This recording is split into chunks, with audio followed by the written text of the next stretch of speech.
Everyone assumed she was just a quiet, simple woman trying to improve her life. When Mrs. Elaine Walker enrolled in night classes at Ridgeview Community College, no one paid much attention. At 42, she was older than most students, dressed modestly in long skirts and plain sweaters, and always sat in the back of the room, speaking only when called upon. She was polite, respectful, and never caused trouble. People thought she was weak, timid, harmless. But there's one thing no one knew: she was also a trained MMA black belt. Elaine had spent most of her life working minimum wage jobs, raising 2 kids on her own after her husband abandoned them when they were toddlers. Life hadn't been easy, but she'd always pushed through, quietly and steadily, never asking for help. When her children grew up and left home, she made a promise to herself to finish the education she gave up years ago. She signed up for GED classes, then community college.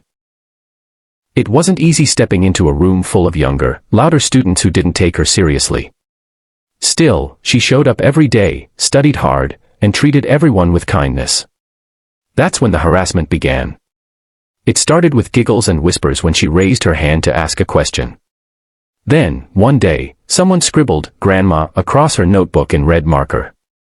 Another time, she walked into class to find her chair missing, replaced with a stack of old newspapers. Elaine never reacted. She just calmly found another chair and focused on her work. But for 3 particular students, Kyle, Derek, and Tasha, it became a game. They would mock her voice, her clothes, and the way she walked. One day, they even followed her out to the parking lot, pretending to limp and hunch like she did. "She probably still uses a flip phone," Kyle snorted. "Or writes letters with a feather," Tasha laughed. Elaine paused near her car, turned around, and simply said, "I forgive you." They laughed harder.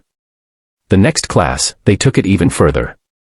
During group work, Kyle crumpled up her worksheet and tossed it in the trash, saying, "Oops. Guess the old lady can't keep up." Elaine looked at him for a long moment. "You know," she said gently, "some people confuse silence with weakness. That's a mistake." Kyle rolled his eyes. "Whatever, Grandma." She didn't say another word. But the moment that changed everything came a few days later, during a physical education elective the students had to attend as part of their program. It was self-defense week, and the school had invited a guest instructor to demonstrate basic techniques. When the gym door opened and the instructor was announced, jaws dropped. It was Elaine. Wearing a black MMA gi, her hair tied tightly back, black belt around her waist, she walked onto the mat with calm confidence. Kyle, Derek, and Tasha froze. The PE instructor laughed nervously.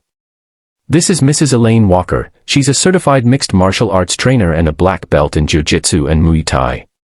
Today, she's going to be showing you how to defend yourself in real-life situations." Elaine nodded. "And how not to underestimate people based on appearances." She called Kyle up to the mat first. "You look strong," she said. "Try to grab my wrist." He chuckled. "Seriously? Seriously?" He lunged. In one fluid motion, she twisted his arm, flipped him flat on his back, and pinned him in 3 seconds. Gasps filled the gym.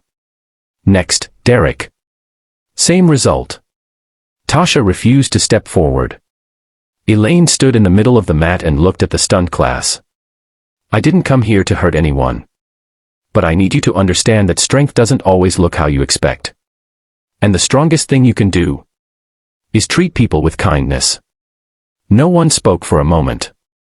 Then the gym burst into applause. From that day forward, no one dared mock Elaine again.